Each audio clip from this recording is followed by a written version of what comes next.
22 জুলাইত প্ৰতিবাদত কঁপিব ৰহাৰ টোলগেট বন্ধ হ'ব লাগিব ৰহাৰ টোলগেট সংবাদ মেলত অখিল গগৈৰ হুংকাৰ যিকোনো প্ৰকাৰে ৰহাৰ টোলগেট বন্ধ কৰা হ'ব এই হুংকাৰ কৃষক নেতা অখিল গগৈৰ ৰহাৰ টোলগেটৰ বিৰুদ্ধে সমগ্ৰ ৰাজ্যবাসীক একত্ৰিত হোৱাৰ আহ্বান জনাই কৃষক নেতা অখিল গগৈ এখন সংবাদ মেলত কয় অন্যথা ইয়াৰ মূল্য ভৰিব লাগিব অসমবাসীয়ে টোলগেটত কৰ দিয়াৰ ফলত হ'ব অভাৱনীয় মূল্য বৃদ্ধি বাছ যাত্ৰীয়ে ভৰিব লাগিব অতিৰিক্ত 15 টকাকৈ এখন বাছে এমাহত 11,100 টকা দিব লাগে তেতিয়াহ'লে বাছৰ ভাড়া নগাঁৱৰ পৰা আমি খবৰ পোৱা মতে বাঢ়িব এতিয়া 15 টকাকৈ বাঢ়িবৰ কাৰণে 20 তাৰিখে অহা 20 তাৰিখৰ পৰা তেওঁলোকে চকা বন্ধ দিছে 20 তাৰিখে দিয়াৰ পাছত চৰকাৰৰ লগত চাগে আলোচনা হ'ব আৰু তাৰপিছত বাছ ভাড়া বাঢ়িব তো তেতিয়াহ'লে অসমৰ ৰাইজে ভাবি লওক যে টোলগেটৰ শোষণটো কেনেকুৱা হ'ব লক্ষণীয়ভাৱে অসমৰ জনগণ জাতীয় সংগঠন ৰাজনৈতিক দল টোলগেটৰ বিৰুদ্ধে কিয় নিমাত হৈ আছে বুলিও প্ৰশ্ন তোলে কৃষক নেতাজনে তেওঁ লগতে কয় যে কেইজনমান জাতীয় সংগঠনৰ নেতাই টোলগেটৰ পৰা টকা সংগ্ৰহ কৰি আছে ইমান ডাঙৰ ডাঙৰ ৰাজনৈতিক দল বিজেপি আৰএছএছ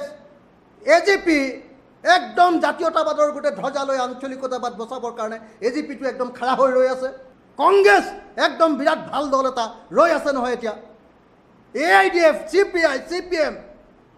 ক'ত গ'ল এইবিলাক দল এতিয়া কোনোচোন মাত এষাৰ নিদিয়ে এতিয়া অসমৰ ৰাইজৰ এই শোষণৰ সময়ত লুণ্ঠনৰ সময়ত কেন্দ্ৰীয় চৰকাৰৰ লুণ্ঠনৰ সময়ত কোনেওচোন এতিয়া এটাও মাত নিদিয়ে কোনেও কিছুমান জাতীয় সংগঠনৰ এজেণ্টে গৈ জাতীয় সংগঠনৰ তথাকথিত নেতাই গৈ সেই গেটখনত গৈ এতিয়া তাতে দালালি কৰি আছেগৈ ইফালে 22 জুলাইত কৃষক মুক্তি সংগ্ৰাম সমিতি আৰু অসম জাতীয়তাবাদী যুৱ ছাত্ৰ পৰিষদে টোলগেটলৈ যাওঁ বল শীৰ্ষক প্ৰতিবাদী কাৰ্যসূচী গ্ৰহণ কৰিছে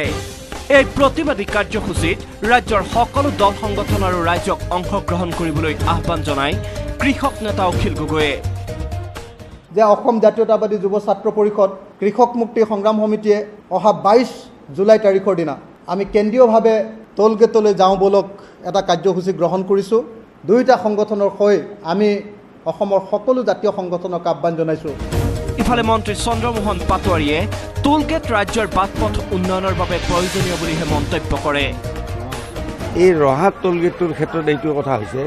যে আজি নেশ্যনেল হাইৱে মেইনটেনেন্সৰ কাৰণে যিটো পইচা লাগিব যি নাবাৰ্ড বা ৱৰ্ল্ড বেংকৰ পৰা পইচা লৈ পেলাই এই নেশ্যনেল হাইৱে বনাইছিল সেইটো ৰিপেমেণ্টৰ কথা আছে মেৰামতি কৰিব লাগিব